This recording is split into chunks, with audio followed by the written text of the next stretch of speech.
राष्ट्रीय शोक घोषित किया गया है नेपाल में। जिस तरह का यह हादसा हुआ, हमने देखा कि किस तरह से गृह मंत्री भी और प्रचंड भी, जो प्रधानमंत्री हैं, वो निगरानी कर रहे थे पूरे मामले की। अब नेपाल में एक दिन का राष्ट्रीय शोक घोषित किया गया। दुखद घटना ये हुई है, बहुत सारे लोगों की जान इसमें गई। 68 जो यात्री सवार थे उसमें उनकी जान चली गई। उसके अलावा 4 जो क्रू मेंबर्स थे उन्हें भी जान गंवानी पड़ी। ऐसे में विमान हादसे को लेकर एक दिन का राष्ट्रीय शोक नेपाल में घोषित किया गया है। बेहद दुखद यह हादसा हुआ है। हालांकि हादसे के कारणों की जांच की जा रही, तकनीकी खामियों की बात कही जा रही। ये भी कहा जा रहा है कि आखिरी क्षणों में जो कुछ हुआ होगा वो ब्लैक बॉक्स में रिकॉर्ड हुआ होगा ब्लैक बॉक्स में। और ब्लैक बॉक्स में जो वो रिकॉर्डिंग्स जब सामने आएंगी, जैसा कि बता रहे थे हमारे साथ एक्सपर्ट जुड़े थे, उनका यह कहना था कि रिकॉर्डिंग सामने आएगी तब समझ में आएगा कि आखिरी क्षणों में क्या हुआ, कहाँ क्या गलती हुई और कहां क्या बदलने की जरूरत है, जिससे इस तरह के हादसे रोके जा सके। क्योंकि 8 महीने पहले भी एक हादसा हुआ और ये एक बार फिर हादसा हो रहा है। बार बार ऐसे हादसे नेपाल में क्यों हो रहे हैं, ये चिंता का विषय बन गया है। लेकिन एक दिन का राष्ट्रीय शोक घोषित कर दिया गया है।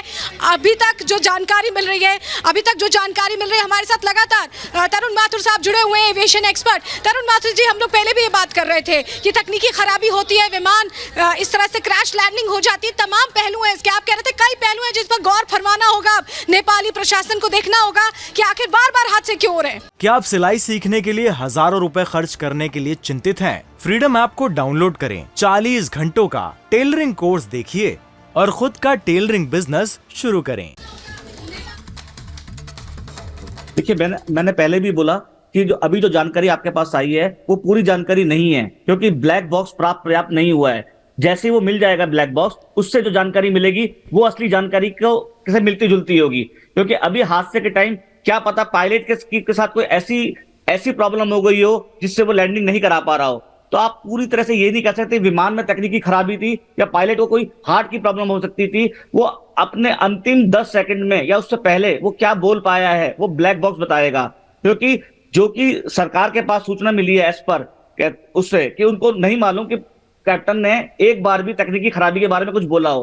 तो ये सारी की सारी सच्चाई का जो प्राप्त होगा वो उसमें भी थोड़ा टाइम लगेगा और कुछ घंटे लगेंगे जैसे ही ब्लैक बॉक्स मिलता है। क्योंकि ब्लैक बॉक्स की अभी तक मुझे नई सूचना मिली कि मिलके वहां से सारी रिपोर्ट आ गई है और उसको मिलने में भी टाइम लगेगा और मिलके उससे जानकारी प्राप्त करने में टाइम लगेगा। लेकिन कहीं ना कहीं लापरवाही है, कहीं ना कहीं इसके अंदर ये पूरी एक नेपाल की एविएशन नहीं, पूरे वर्ल्ड की एविएशन पे क्वेश्चन मार्क है कि ऐसे परमिशनें क्यों मिल जाती हैं जब पता है ये हादसे दोबारा रिपीट हो सकते हैं।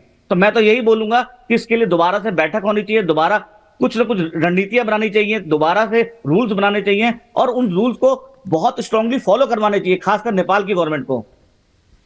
बिल्कुल तरुण जी, जैसा आप कह रहे हैं कि नेपाल गवर्नमेंट को सीधे तौर पर इस पर कोई एक्शन लेना चाहिए, क्योंकि कई बार ऐसा हो चुका है। हम वापस लौटेंगे, लेकिन 2 तस्वीरें इस वक्त जो आपको 2 कैमरे के जरिए हम दिखा रहे हैं कि भारी तादाद में जो स्थानीय लोग, जहां पर यह हादसा हुआ पोखरा के पास, वहां पर जो आसपास के लोग रहने वाले थे, स्थायी निवासी थे, वो सबसे पहले पहुंचते हैं और भीड़ के चलते ही रेस्क्यू में देरी होती है। जो जानकारी यहां पर मिली और सेना के जवान आपको यहां पर दिखाई दे रहे हैं कि कैसे यहां पर रेस्क्यू किया गया। ये लाइव तस्वीरें जो सामने आ रही हैं वो हम आपको दिखा रहे हैं। मलबा आप यहां पर देख सकते हैं, धुआं कुछ उठता हुआ अभी भी दिखाई दे रहा है। ये तस्वीर आप देखते हैं हादसे वाली जगह से, लाइव तस्वीरें इस वक्त आपको दिखा रहे हैं और मात्र 10 सेकंड बाकी थे लैंडिंग में और 10 सेकंड पहले ही ऐसा क्या होता है, क्या टेक्निकल एरर होता है, ये सब कुछ अभी सवाल है।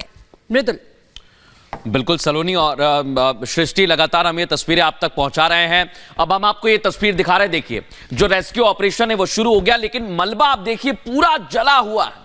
यहां तक नजर दौड़ाई जाती है तो आप देखिए फंसा हुआ है, झाड़ियों के बीच से भी निकालने की कोशिश है। और जैसा एविएशन एक्सपर्ट कह रहे हैं कि ब्लैक बॉक्स को ढूंढा जा रहा है, तो आप देखिए यहां पर तमाम जो जवान है वो जुटे हुए हैं। रेस्क्यू ऑपरेशन करती टीम आपको दिखाई दे रही है। विमान के अंदर मलबा आपको यहां दिखाई दे रहा है और उसके अंदर यहां पर ढूंढने की कोशिश है। सबसे पहले ब्लैक बॉक्स को ही ढूंढा जाएगा। अब आपको 2 तस्वीरें हम दिखाते हैं।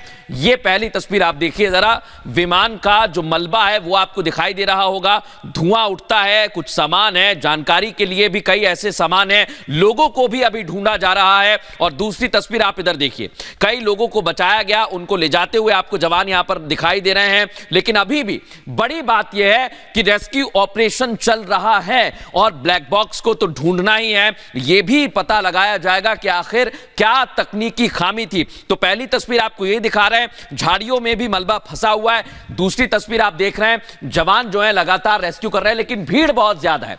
भीड़ की वजह से बहुत दिक्कत हो रही है, लेकिन मलबे से भी कई ऐसे जरूरी सामान हैं जिनको निकाला जा रहा है। अब आपको ग्राफिक्स के क्या आप सिलाई सीखने के लिए हजारों रुपए खर्च करने के लिए चिंतित हैं? फ्रीडम ऐप को डाउनलोड करें, 40 घंटों का टेलरिंग कोर्स देखिए और खुद का टेलरिंग बिजनेस शुरू करें।